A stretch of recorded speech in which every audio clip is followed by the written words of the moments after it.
Welcome to Vsb News Online for Friday, April the 10th. I'm Charles Webb. An unaccounted sum of $18 million, failures in administration caused during his governance of the Corporation of Hamilton, were revealed in a press conference this afternoon when Minister of Home Affairs, Senator Michael Fay, touched on a litany of issues that resulted in the government taking over stewardship of the corporation. There then appeared in January 2015 an irreparable rupture between members of the corporation, leading to a vacuum in leadership. This, together with the government's concern with what appeared to be a disregard for taxpayers' dollars in pursuing litigation, and concerns over the council's decisions in regards to the exposure of corporation property in respect of the potential development at the Parleville Car Park, led to the issuing of a second stewardship notice relating to governance functions on 26 January 2015. I then took over the affairs of the corporation as steward, so as to fill the vacuum left by a bitterly divided council. I am pleased to say that the Chief Justice ruled in favor of the minister being able to assume stewardship of the governance functions of the corporation in circumstances where those functions have broken down. The people of Bermuda need to be made aware that the corporation has spent many hundreds of thousands of dollars in litigation, what Chief Justice Ian Caverly has termed the corporation's ultimately futile impasse between itself and the central government. Such realities cannot be ignored. Despite all of this, I recently had a meeting with some members of the council so that a common understanding can be found between all as the current administration term comes to a close. The bridging loan was to be repaid by Parleville Hotel and Residences Limited by the end of December 2014. Sadly, that loan has not been repaid by Parleville Hotel and Residences Limited to Mexico Infrastructure Finance, LLC, in accordance with the terms of the various agreements. And as such, Mexico Infrastructure Finance, LLC has exercised their rights under the various agreements to appoint joint receivers over the Parleville Car Park to begin recouping the $18 million debt. It appears that a substantial sum of the bridging loan was at some point paid to a company registered in Gibraltar called Argyle Limited as a fee to get access to a large line of credit to develop the financing for the hotel and residences development. Both the corporation, me as steward, and the mortgage holder are doing everything possible to obtain further details as to the whereabouts of the bridging loan money. The minister stressed that these issues related to the Corporation of Hamilton, not St. George. Despite a media report earlier this week, the Bermuda Industrial Union is not adverse to having workers subjected to performance appraisals, and its officials are denying that the Department of Works and Engineering held an emergency meeting of union membership on the subject, which became heated. Brian Darby has the BIU's statement. Keith Bean, president of the Works and Engineering Division of the BIU, said that the meeting had been planned for several months. We have had the topics of performance appraisals, outside employment, and statements of employment on the agenda of our JCC meetings for at least 6 months, he said. We were just waiting for a date and a time that was convenient for all concerned to attend the meeting, including Works and Engineering's management team. Also discussed at the meeting was the employee self-service system, which will be used by all government workers. The Works and Engineering Division is the BIU's largest division, hence there was no surprise at the number of workers who attended the meeting. The meeting was indeed lively but not heated, as our members had many questions for the managers of Works and Engineering, concluded Mr. Bean. I was happy that so many of our members showed an interest in the topics that were discussed yesterday. BIU President Chris Ferbert said the union supports performance appraisals in principle as long as they are carried out correctly. Performance appraisals are already being used by some of our social partners, said Mr. Ferbert. Added to that, the union is having talks with other managers about instituting performance appraisals for their staff. Brian Darby reporting for Vsb News. It's no easy feat becoming managing director of Rosewood Tuckers Point, that upscale property in Tuckers Town, but that is exactly what Paul Telfer did, and he cites listening and learning from previous managing directors as a vital step on the ladder to his current post. And now comes the nagging question that must be on the lips of many Bermudians seeking to follow in his or similar footsteps. How important is getting experience in overseas properties? That's a great question. I think it's important, but I could tell you, in my 8 years that I worked overseas, I probably learned 50% of what I needed to do to learn for this role that I'm in now. And the other 50% I've learned while I've been here. So yes, it's important, but I don't think it prevents any young Bermudian from achieving this level. I think what you have to focus on is learning the important things, being patient, and of course working hard, but focus on getting to that level. So I guess my point is, I'm not going to say that having overseas experience is the be-all, end-all. It's good.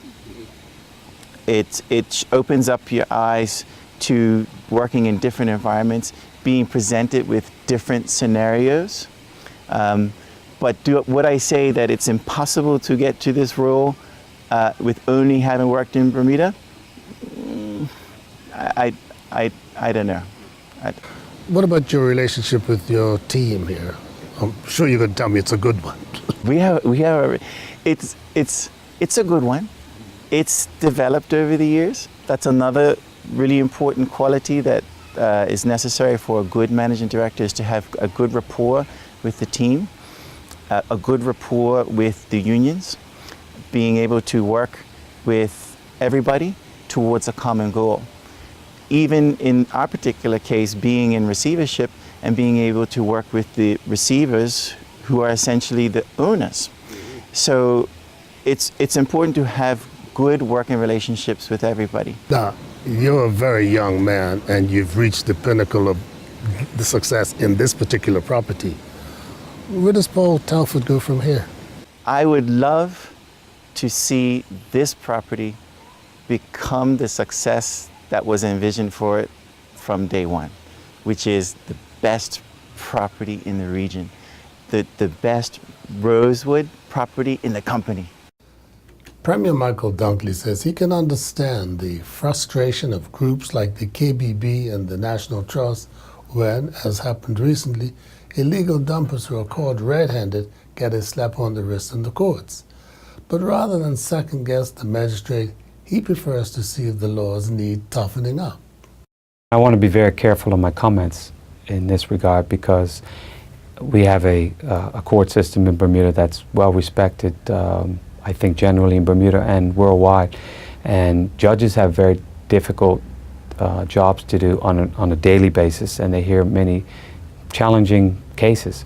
So I don't want to get into the specifics of this, other than to say that, quite often judges will be criticized by the decisions they make. But I do think judges come to these decisions after valid review of what's taking place. Now, in this particular circumstance, if that's the case and KBB or others are aggrieved, then they should approach the relevant authorities within government, take a look at some changes that we might be able to enact to try to tighten it up a little bit more. I don't want to get into the specifics on how the judge made the decision, but if people feel uncomfortable about what took place and they want to be stricter about these type of things, then maybe we can look at where some loopholes are and see how we can tighten it up. But I think the key for that case is that the person pleaded guilty. I think that has a lot to say in what a judge will do at the end of the day, and that maybe says something for people when they do it. And we'll be back with more news right after this. In an effort to make Bermuda's roads safer, and in partnership with Bermuda Police Service and the Bermuda Road Safety Council, Defense Broadcasting is launching a safe driving campaign. Complete with thumb bands, come into Defense Broadcasting and 94 Reed Street and make the commitment to drive safer and slower for yourself. Your voice could be featured on the radio. Get yourself a thumb band as a reminder of your commitment to drive safer and with fewer distractions. While you're at it, why not get one for someone in your life who also needs a reminder that our roads do not discriminate. They can take anyone's life. Let's drive safe, Bermuda, and arrive alive. Peace and love. Safe journeys. Former broadcast journalist with Vsb News has been appointed government's new head of information. She is Aderonka Badamosi Wilson, and she will take over on Monday as the new director of the Department of Communications and Information. She will fill the post left vacant by the 2013 retirement of Beverly Lottimore. VSB's Chris Lodge has the story. In a statement from Cabinet Secretary Derek Binns, the new director was introduced as a senior corporate communications professional with a focus on strategic corporate communications, stakeholder engagement, global branding, and internal and external communications. Ms. Badamosi Wilson was the Chief Executive Officer of the Stratford Group, a corporate services and training organization. Before that, she worked at ACE Limited as the Deputy Director of Global Communications and at Cable and Wireless Bermuda as a Marketing Communications Executive. She began her career as a broadcast journalist at VSB Radio.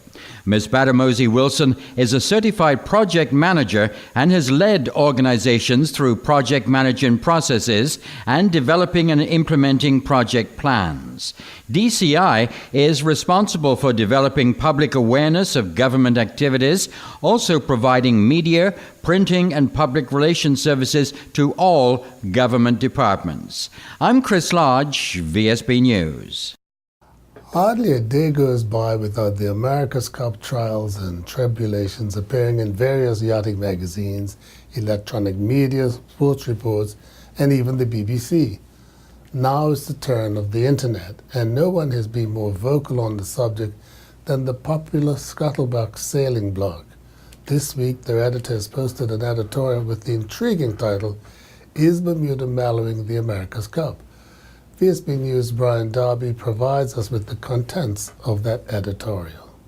There was a time in America's Cup law when there was only one objective, and that was to win. It wasn't about entertainment, it was about victory. Nobody gave a toss about it being a close competition. The bigger delta, the better. Television audiences be damned. But now the objective for the 35th America's Cup is to be good theatre. Produce a worthy show to attract fans and sponsors, have the boats be near equal to ensure close racing, minimize any performance advantages gained from large budgets, make the pitch fair and level, play the game and spray champagne when it's over. How times have changed. The recent switch from the AC-62s to the AC-45 decision was supported by the Brits and the French, who needed a cheaper boat, while the Swedes, who might be called the richest challengers, just wanted to help their competitors. No word yet if there's a new sportsmanship award. Now we hear that the Defender Oracle Team USA will provide their America's Cup class yacht design to the French and will collaborate with the French Challenge. Is that what George L. Schuyler meant when he deeded the trophy to a friendly competition between foreign countries? Is Bermuda mellowing the America's Cup? The only aspect of this event that resembles the past are the dark and stormies being poured. Brian Darby reporting for VSB News. Yes, that controversial former NFL hero is playing golf in the Bermuda Golf Classic, despite the concerns that VSB Sports editor Earl Baisden reminds us were raised earlier this year.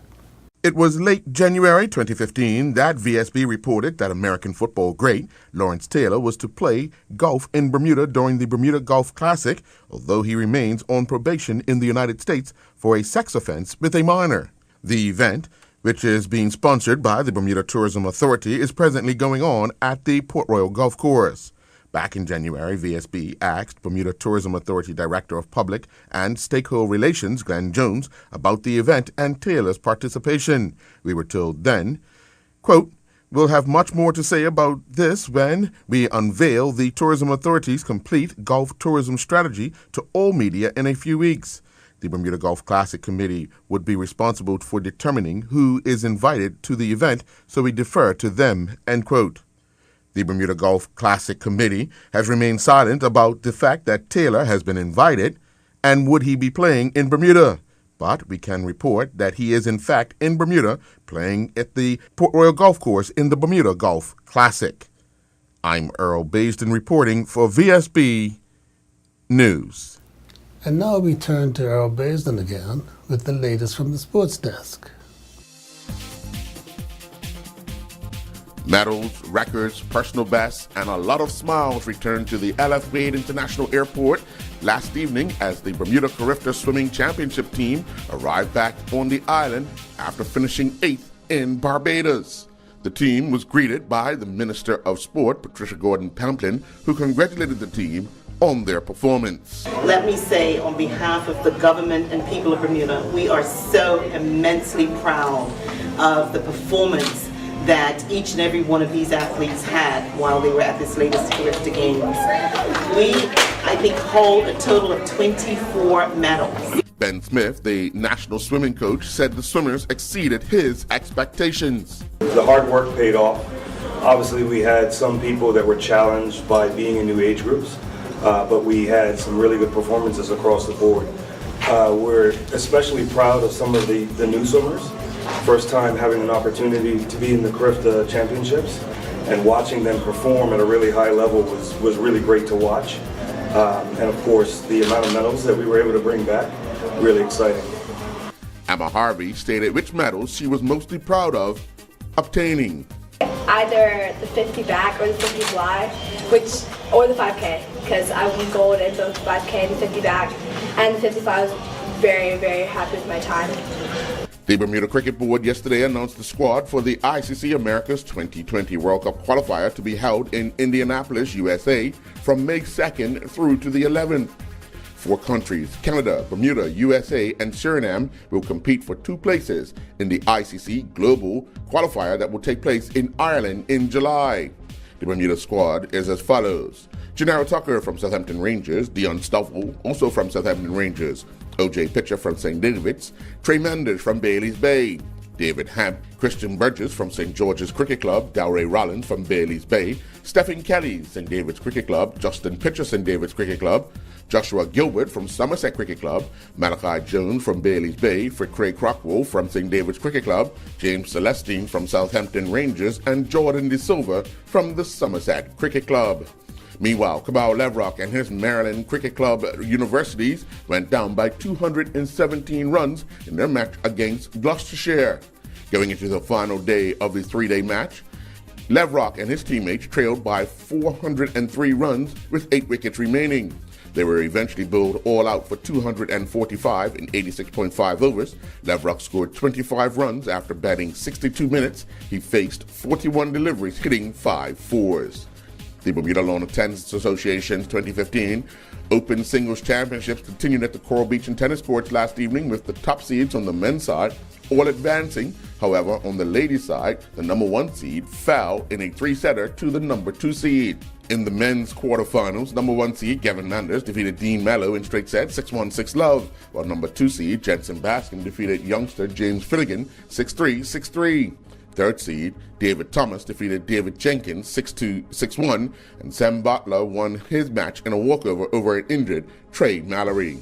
In the ladies division, which is a round-robin event, the number 1 seed Jacqueline Lambert went down 5-7, 6-4, 6-3 to the tournament number 2 seed Kayla Ming. Tara Lambert defeated Kayla Harvey in straight set 6-1, 6-2, and Imani Phillips defeated Kirsten Solters 6-4, 7-5. Oracle's desperation to make the struggling America's Cup more competitive now extend to handing their design secrets to a cash-strapped newcomer, Team France. Team France boss Frank Camus made the revelation in an interview with French radio station Europe 1. The 2017 regatta is reeling from the withdrawal by seasoned challengers Luna Rossa, with the Italian syndicate angry at the decision to alter the size of the boat from 62-foot foiling catamarans to a smaller 45 to 50-foot version that features several one design components aimed at cost-cutting. Team New Zealand voiced their support of Luna Rossa and have thrown the regatta into further disarray by taking the decision to deny Auckland the 2017 January Challenger Series to the Cup's arbitration panel. Oracle, Team France, Ben Ainsley Racing, and Armis Racing controversially formed a majority to rush through the changes, and it appears those links now run deep. Team France are well behind the other challengers, struggling for finances to return to the Cup action. But Camus, who told the radio station they were still searching for funding to be in the America's Cup with a chance to win, said they'd been given a helping hand by Orco. "We have some very good news," he's quoted as saying. "The Americans, Orco, have decided to share their design and collaborate with Team France." Mitchell Campbell and his Skidmore Golf College teammates kicked off its spring schedule with a first-place finish in the Myrtle Beach Shootout hosted by McDaniel College. Skidmore shot .311 to finish 5 strokes ahead of McDaniel. Campbell shot a 7 over par and was in a 4-way tie for 4th with a 78. I'm Earl Beeston reporting for VSB Sports. Looking at the weather for Saturday, April the 11th, it will be partly cloudy, becoming mostly cloudy overnight. Winds will be southwesterly and light, increasing light to moderate during the morning, further increasing moderate overnight. We're expecting a high of 75 and a low of 68. This weather forecast is courtesy of the Bermuda Weather Service. Thanks for watching VSB News Online for Friday, April the 10th. I'm Charles Webb. Have a great weekend.